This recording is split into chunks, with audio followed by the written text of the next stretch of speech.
महंगाई जो बढ़नी शुरू हुई है, आपको क्या लगता है कि ये अभी शुरुआत है, ये आने वाले 1-2 महीने में और बढ़ने वाली है? देखिए, ये लगातार महंगाई बढ़ रही है। भाजपा सरकार की नाकामी है कि वो महंगाई नियंत्रित नहीं कर पा रही, और उससे ज्यादा दुर्भाग्यपूर्ण ये है कि जो लोगों की आय है वो नहीं बढ़ रही। देखिए, महंगाई जो है उसको आप नियंत्रित लोगों की इनकम से ही कर सकते हैं, लेकिन लोगों की आय बढ़ाने को लेकर सरकार ने कोई ठोस इंतजाम नहीं किए। आज इसी वजह से लगातार लोग परेशान हैं, और सरकार की जो नीतियां हैं वो सिर्फ उद्योगपतियों के हित में बनाई जा रही हैं। आम आदमी की कमर टूट रही है। कांग्रेस सरकार के समय 72,000 किसानों का कर्ज माफ हुआ, 72,000 करोड़ रुपए। देश के करोड़ों किसान लाभान्वित हुए, उनके ऊपर जो समस्याएं थी उनका बोझ कम हुआ। सरकार 20 लाख करोड़ उद्योगपतियों का माफ कर देती है, लेकिन किसानों का 2 लाख करोड़ रुपए माफ करने में वो कहते हैं कि पैसा नहीं है, ये नहीं है। तो डीजल पेट्रोल पे टैक्स, दुगना टैक्स। आप जिस रेट में बांग्लादेश को तेल दे रहे हैं, पाकिस्तान को तेल दे रहे हैं, लेकिन इंडिया के लोगों को 3 गुना दाम पर बेच रहे हैं। तो ये सारी चीजें दिखाती हैं कि भाजपा की नीतियां आम आदमी के हित में नहीं है। इसी वजह से जो महंगाई बढ़ रही है उसको लेकर सरकार की कोई न चिंता है, न वो सजग है, न वो चाहते हैं कि आम आदमी को रिलीफ मिले। नहीं, इसमें सर देखिए, एक तो जैसे पेट्रोल डीजल को लेकर अंशु जी स्थिति बनी है कि इंटरनेशनल संकट है। क्या ये पूरा मामला मैनेजमेंट का है कि इसको मैनेज नहीं किया जा सका? अगर मैनेज किया जाता तो शायद स्थिति और बेहतर होती। देखिए, ओएनजीसी कांग्रेस पार्टी ने 1959 में स्थापित किया था। उसका काम था देश के अंदर जो नेचुरल रिसोर्सेज हैं उनको ढूंढना, काम करना। कांग्रेस की सरकार जब थी तो ओएनजीसी के विशेष प्रयास से देश में तमाम जगह पर तेल और इन चीजों के संसाधन ढूंढे गए। परिणाम ये हुआ कि जो हिंदुस्तान में जरूरत है उसका 27% जो हमारा उपयोग के लिए तेल और नेचुरल रिसोर्सेज थे वो हिंदुस्तान अपने आप कवर कर लेता था।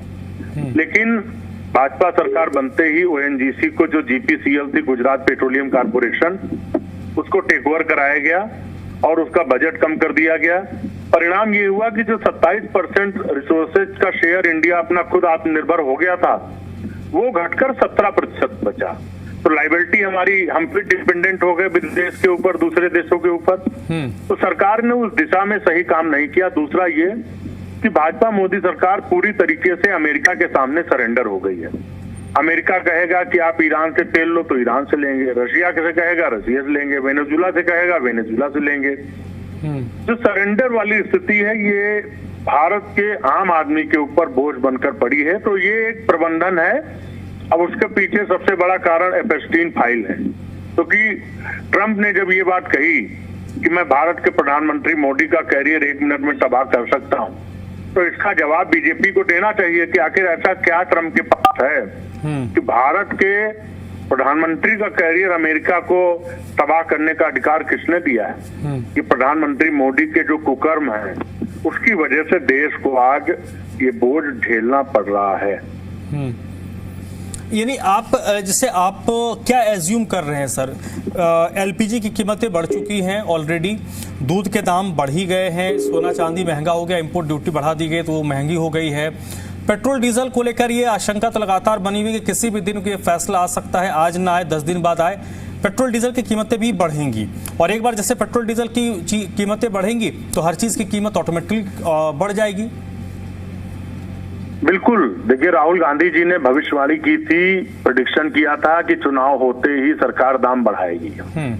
तो वो 2-4 दिन नहीं बढ़ाया। उसके बाद प्रधानमंत्री का जो बयान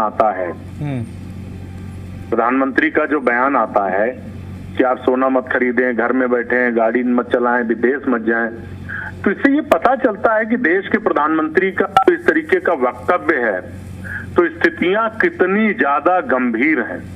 और मैं फिर से कह रहा हूं, ये भाजपा सरकार का निकम्मापन है, नकारापन है कि वो अपनी जिम्मेदारियों को बखूबी निभाने के बजाय देश के लोगों के ऊपर फिर से महंगाई का बोझ थोप रहे हैं। इनकी जो प्लानिंग है, जो अमेरिका के आगे जो पॉलिसी है इंडिया की, मोदी सरकार की, जिसको आम आदमी झेलने को, भुगतने को मजबूरन तैयार है। तो यह समझ लीजिए कि इसमें कोई दो राय नहीं है कि सरकार के नियंत्रण से बहुत सारी चीजें निकल चुकी हैं, क्योंकि पॉलिसी जो बन रही है वो उद्योगपतियों को देखकर बनाई जा रही है, उद्योगपति बना रहे हैं। सरकार तो सिर्फ एक स्टैम्प बनकर रह गई है। अमेरिका हमारी पॉलिसी डिसाइड कर रहा है, इंडस्ट्रियलिस्ट डिसाइड कर रहे हैं, तो आम आदमी को पिसना है, आम आदमी पिस रहा। राहुल गांधी जी जब सवाल करते हैं तो बीजेपी के लोग उस पर सही पॉजिटिव सकारात्मक रुख न लेते हुए नेता प्रतिपक्ष का राहुल गांधी पर ही सवाल उठा रहे हैं। तो इससे पता चलता है कि सरकार इन विषयों पर गंभीर भी नहीं है। अगर नेता प्रतिपक्ष कोई बात उठा रहे हैं तो उसमें बुलाना चाहिए। इंदिरा गांधी जी जब अमेरिका गई थी और निक्सन से जब बात हुई तो उन्होंने अटल बिहारी वाजपेयी को बुलाया और संयुक्त राष्ट्र भेजा। लेकिन भारतीय जनता पार्टी को अहंकार है, तो वो नेता प्रतिपक्ष की बात को गंभीरता से न लेकर और उसका मखौल बढ़ा के आम आदमी को और संकट में डाल रहे हैं। इसमें एक और बात आ रही है सर कि अंशु जी कि केंद्र सरकार कुछ ना कुछ छुपा रही है, कुछ चीजें पब्लिक को बता रही। इसमें दो तर्क है, एक होता है कि अगर सेंटर खुद कह दे तो पैनिक वाली स्थिति बन जाएगी। हाँ बिल्कुल, कोरोना की तरीके से इससे भी छिपाया गया। और सबसे बड़ा दुर्भाग्यपूर्ण, अगर आप क्रमवार देखें, जब गलवान घाटी में चाइना ने इंक्रोचमेंट किया, राहुल गांधी जी ने सरकार को चेताया, तब भी इन्होंने गंभीरता न समझते हुए राहुल गांधी के ऊपर ही उल्टे सवाल खड़े किए। कोविड के समय जनवरी में राहुल गांधी जी ने कहा कि भयावह आपदा आने वाली, सरकार तैयार है।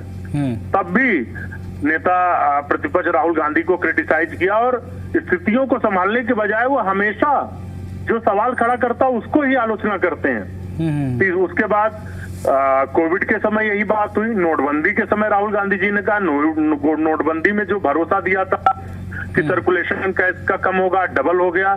कहा था आतंकवाद रुक जाएगा, कालाधन रुक जाएगा, जो जाली फर्जी नोट रुक जाएंगे, कुछ रुका क्या? तो अभी भी इसको लेकर इसका मतलब ये है कि स्थितियां बहुत भयावह हैं, सरकार छिपा रही है और राशन के सहारे वो देश चलाना चाहते हैं, राशन के सहारे नहीं। देखिए, अमेरिका से जो आपने एग्रीमेंट किया है, जो डील फाइनल की है, आपने कहा मोदी सरकार ने कि 9.5 लाख करोड़ का हम उनका परचेज करेंगे। इसका सीधा मतलब है कि हिंदुस्तान की जो फैक्ट्रियां हैं, जो एमएसएमई है, वो क्या करेंगे? उनका प्रोडक्शन कहाँ जाएगा? आप अमेरिका के किसानों का जो है वो इंडिया के मार्केट को ओपन कर रहे हैं, तो इसको भुगतना तो पड़ेगा हिंदुस्तान को, यहाँ के लोगों को। ठीक है अंशु जी, मेरे साथ मीनाक्षी जी भी जुड़ चुकी हैं, आम आदमी पार्टी के प्रवक्ता हैं। मीनाक्षी जी, घर का बजट किस तरीके का आपका बिगड़ा है क्या पिछले 1 महीने में? देखिए, घर का बजट तो 2014 के बाद से हर मध्यम वर्ग का और गरीब का बिगड़ता ही आ रहा है। आप मुझे बताइए, 2014 में कब ऐसा साल नहीं गया कि जब महंगाई ना बढ़ी हो और रेट ना बढ़ रहे हो हर चीज पर। कोई भी एक भी आप कोई भाई चीज उठा लीजिए, चाहे वो दूध हो, चाहे वो खाने के सामान हो, चाहे वो पेट्रोल हो, डीजल हो, गैस हो, व्हाटएवर, जो घर के अंदर जो हमारी बेसिक जरूरतें हैं उनके ऊपर हर साल 10 साल पैसे बढ़ते ही जा रहे हैं। जो कभी सिलेंडर 400-500 का आता था, आज वो 1000 क्रॉस कर गया। तो आप देख लीजिए, जो दूध था वो कितना उसके रेट बढ़ गए, उसके मतलब आटे के रेट, दूध के रेट, मतलब हर चीज के, पुस्तकों के रेट, छोटा करके हर चीज में जो बजट बढ़ा है, आज उसने मध्यम वर्ग के बजट को हिला कर रख दिया है। आज ना तो नौकरियां तो मिल नहीं रही हैं लोगों को, सैलरियां बढ़ नहीं रही हैं, व्यापार अच्छे से चल नहीं रहे हैं लोगों के।